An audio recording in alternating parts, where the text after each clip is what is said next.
Hello प्यारे बच्चों, आज हम क्लास 9th हिंदी क्षितिज भाग 1 गद्य खंड चैप्टर नंबर 2 के लहासा की ओर नामक पाठ को पढ़ेंगे और समझेंगे। पहले हम इस पाठ के लेखक के बारे में पढ़ेंगे। तो इस पाठ के जो लेखक हैं वो हैं राहुल सांकृत्यायन जी।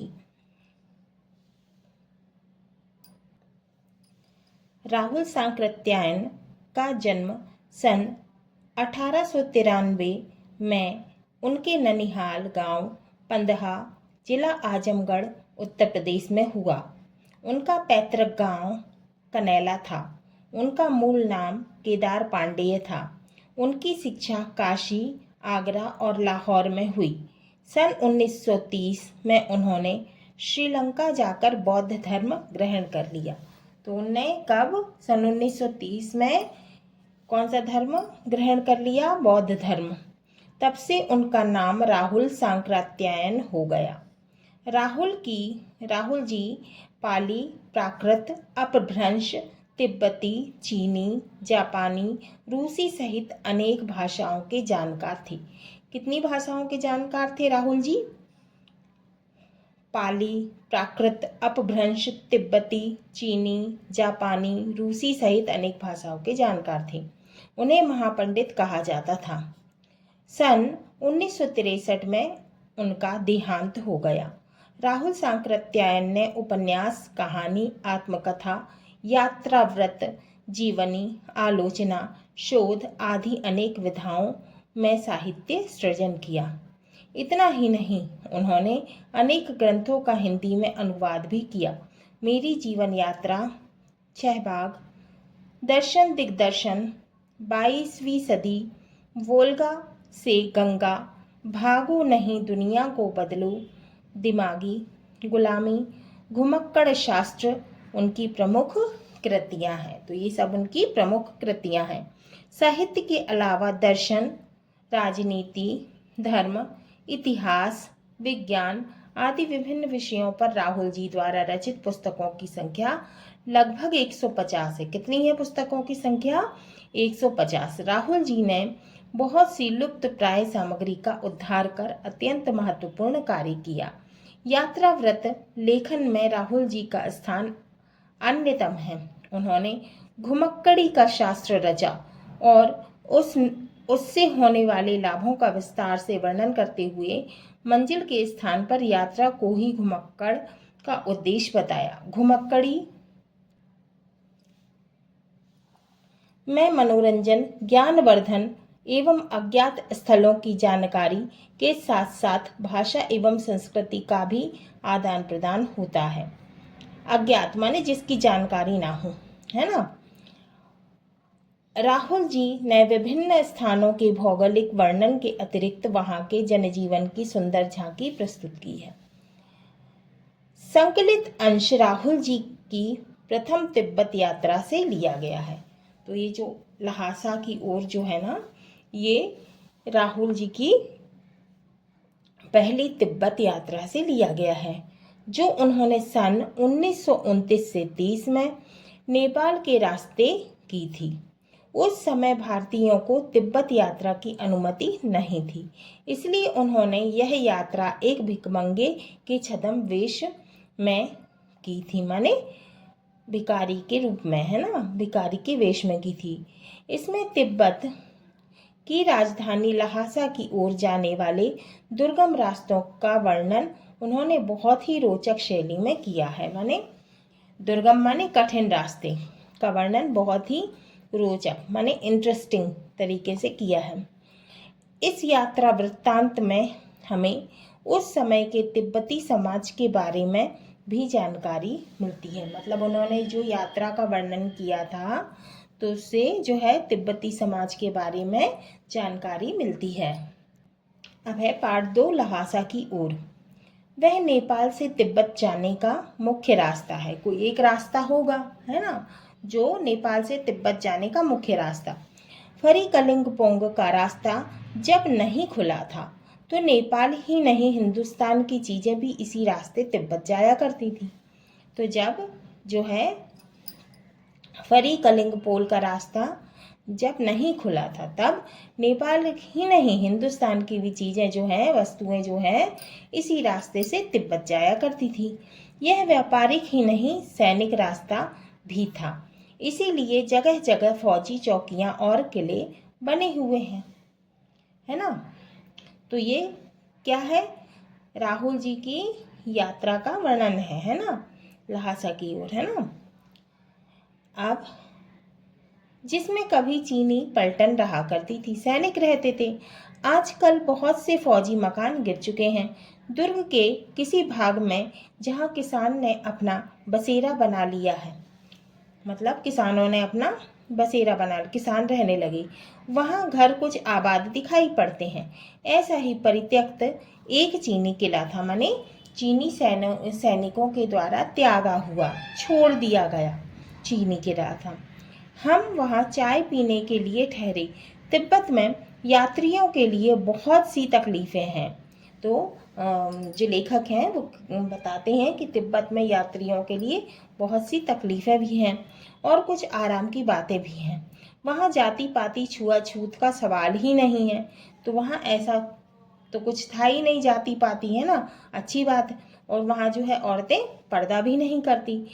बहुत निम्न श्रेणी के भिखमंगों को लोग चोरी के डर से घर के भीतर नहीं आने देते। तो जो बहुत जैसे भिखारी लोग होते हैं ना, तो उनको लोग अपने घर के अंदर नहीं आने देते। किसके डर के मारे? चोरी के।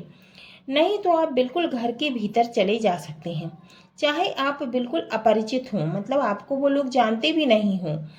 तब भी घर की बहू या सासू को अपनी झोली में से चाय दे सकते हैं। आप बनाने के लिए कह दो चाय, है ना, वो आपको बना के दे देंगी। वह आपके लिए उसे पका देंगी। मक्खन और सोडा नमक दे दीजिए, वह चाय चौंगी में कूटकर उसे दूध वाली चाय के रंग में बना देंगी। बना के मिट्टी के टोटीदार बर्तन खोटी में रखकर आपको दे देगी। यदि बैठक की जगह चूल्हे से दूर है तो आपको डर है कि सारा मक्खन आपकी चाय में नहीं पड़ेगा, तो आप खुद जाकर चौंगी में चाय मथ कर ला सकते हैं। चाय का रंग तैयार हो जाने पर फिर नमक मक्खन डालने की जरूरत होती है। परित्यक्त चीनी किले से जब हम चलने लगे तो एक आदमी राहदारी मांगने चला। अब राहदारी क्या होती है? राहदारी होती है सड़क का कर या चुंगी या यात्रा के लिए लिए जाने वाला शुल्क, है ना।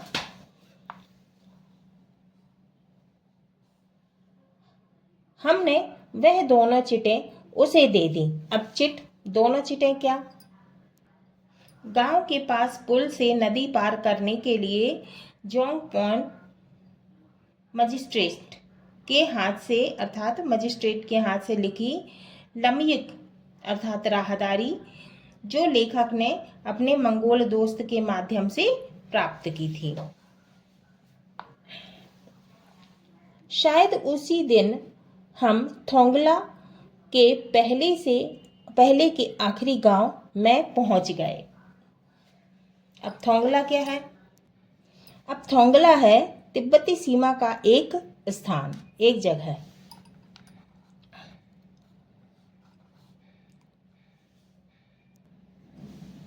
यहाँ भी सुमति के जान पहचान के आदमी थे और भिखमंगे रहते भी ठहरने के लिए अच्छी जगह मिली।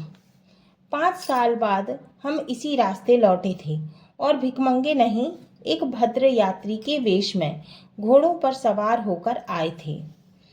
तो भद्र यात्री माने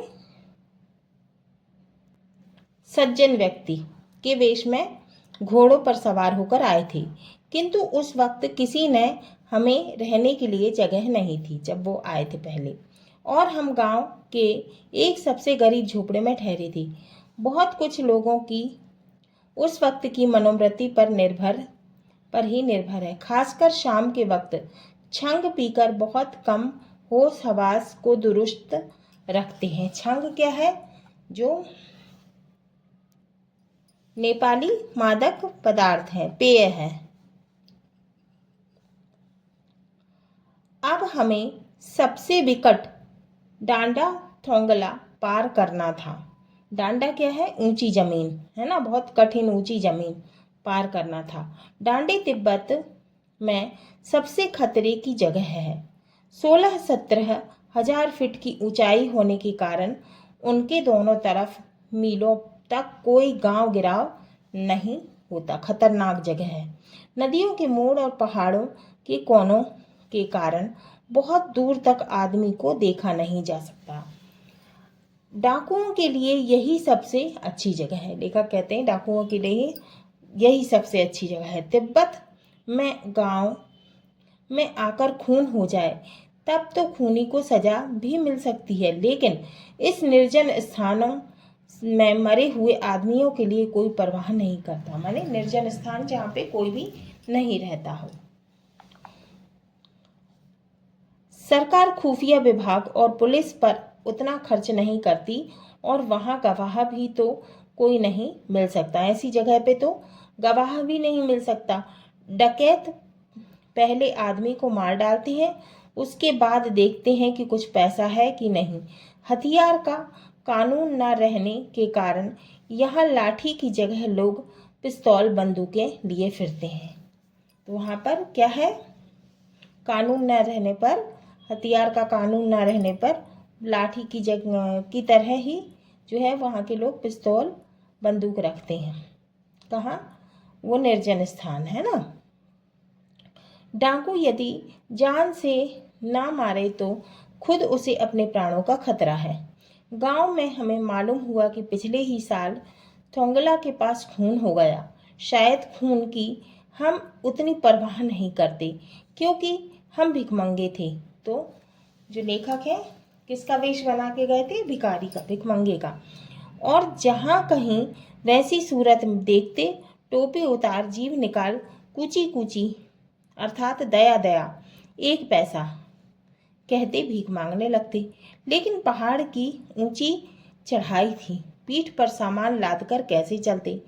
और अगला पड़ाव 16-17 मील से कम नहीं था। मैंने सुमति से कहा कि यहाँ की लंकोर तक के लिए 2 घोड़े कर लो। तो लेखक ने कहा कि लंकोर तक के लिए घोड़े कर लेते हैं, सामान भी रख लेंगे और चढ़े भी चलेंगे। दूसरे दिन हम घोड़ों पर सवार होकर ऊपर की ओर चले। डांडे से पहले एक जगह चाय पी और दोपहर के वक्त डांडे के ऊपर जा पहुंचे।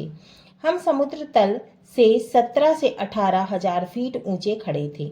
हमारी दक्षिण तरफ पूरब की पश्चिम की ओर हिमालय के हजारों श्वेत शिखर चले गए थे। माने श्वेत शिखर माने बर्फ से ढकी हुई पहाड़ियां है ना। भीटे की ओर दिखने वाले पहाड़ बिल्कुल नंगे थे। ना वहां बर्फ की सफेदी थी, ना किसी तरह की हरियाली थी। तो भीटे क्या है? टीले के आकार का सा ऊंचा स्थान। ना किसी तरह की हरियाली। उत्तर की तरफ बहुत कम बर्फ वाली चोटियां दिखाई पड़ती थी।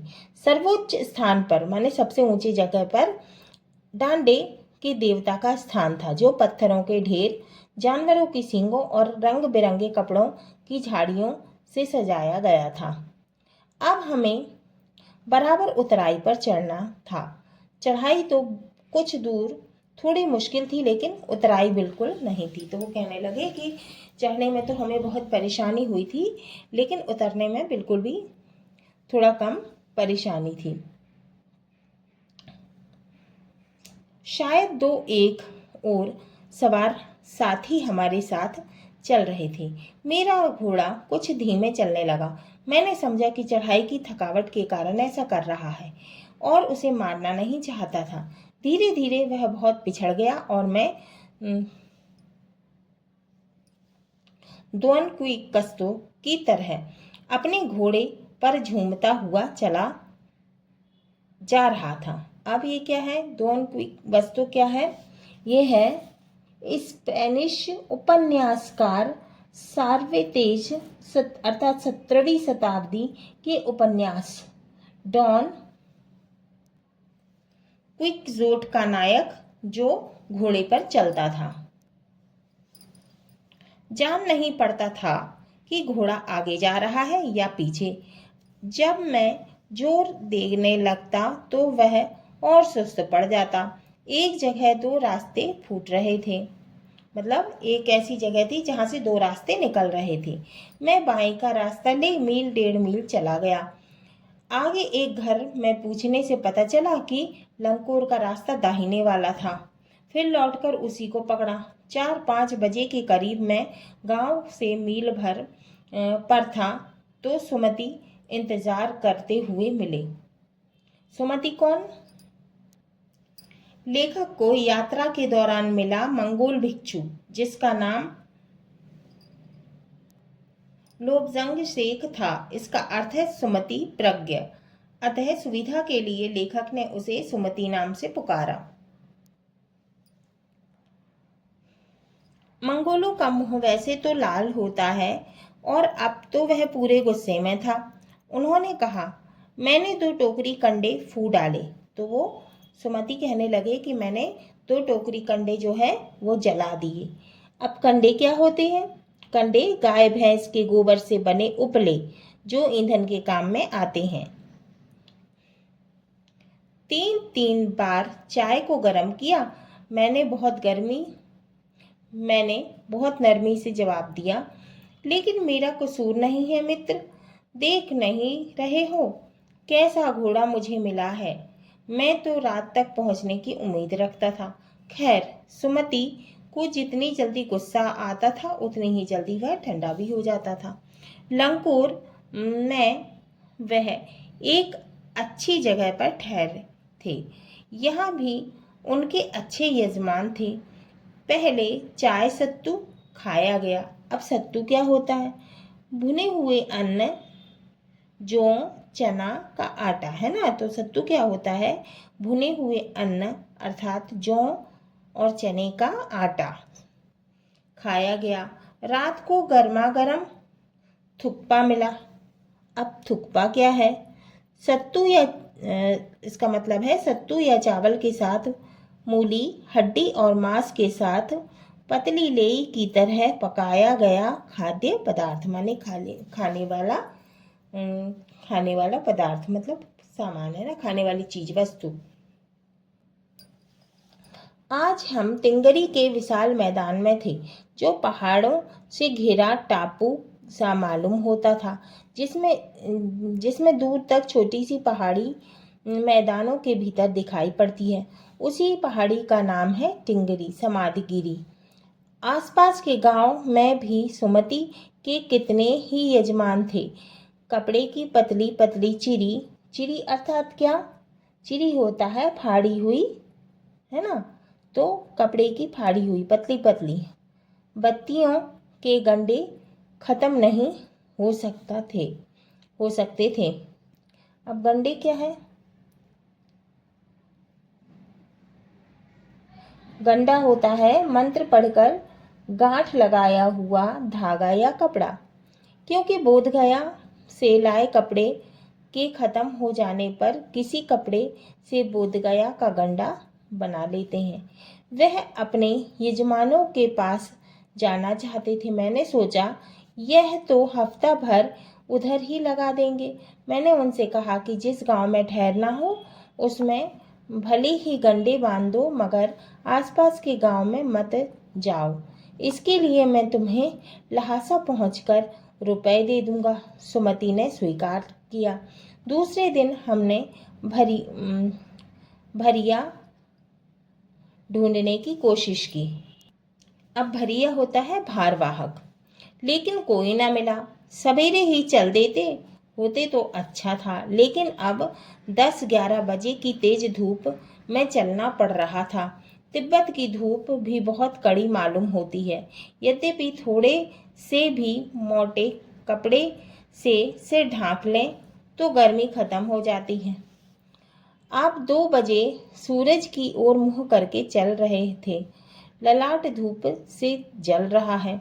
ललाट माने माथा, और पीछे का कंधा बर्फ हो रहा है।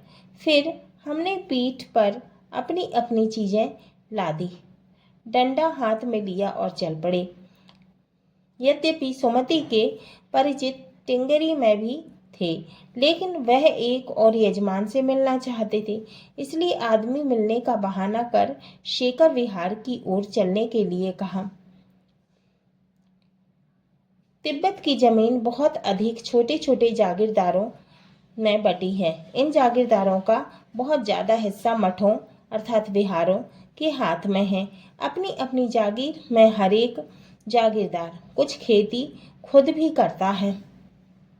माने हर कोई, हर एक माने हर कोई, जिसके लिए मजदूर बेगार में मिल जाते हैं। खेती का इंतजाम देखने के लिए वहाँ कोई भिक्षु भेजा जाता है, जो जागीर के आदमियों के लिए राजा से कम नहीं होता। शेखर की खेती के मुखिया भिक्षु अर्थात नमसे बड़े भद्र पुरुष थे, मतलब सज्जन पुरुष थे। वह बहुत प्रेम से मिले। हालांकि उस वक्त मेरा भेष ऐसा नहीं था कि मैं उन्हें कुछ भी ऐसा नहीं था कि उन्हें कुछ भी ख्याल करना चाहिए था। यहाँ एक अच्छा मंदिर था जिसमें कंजूर अर्थात बुद्ध वचन अनुवाद, भगवान बुद्ध के वचनों का अनुवाद की हस्त लिखित माने हाथ से लिखी हुई 103 पोथियां रखी हुई थी। मेरा आसन भी वहीं लगा। वह बड़े मोटे कागज पर अच्छे अक्षरों में लिखी हुई थी। एक एक पोथी 15 शेर से कम नहीं रही होगी। सुमति ने फिर आसपास अपने यजमानों के पास जाने के बारे में पूछा।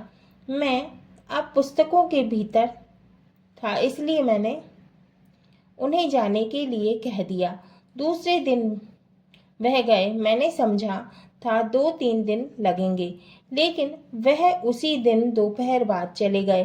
तिंगरी गांव वहां से बहुत दूर नहीं था। हमने अपना अपना सामान पीठ पर उठाया और भिक्षु नमसे से विदाई लेकर चल पड़े। हाँ तो बच्चों, ये हमारा पाठ लहासा की ओर पूरा हुआ। अगले वीडियो में हम इसके प्रश्नों के उत्तर को हल करेंगे, सॉल्व करेंगे, क्वेश्चन आंसर सॉल्व करेंगे।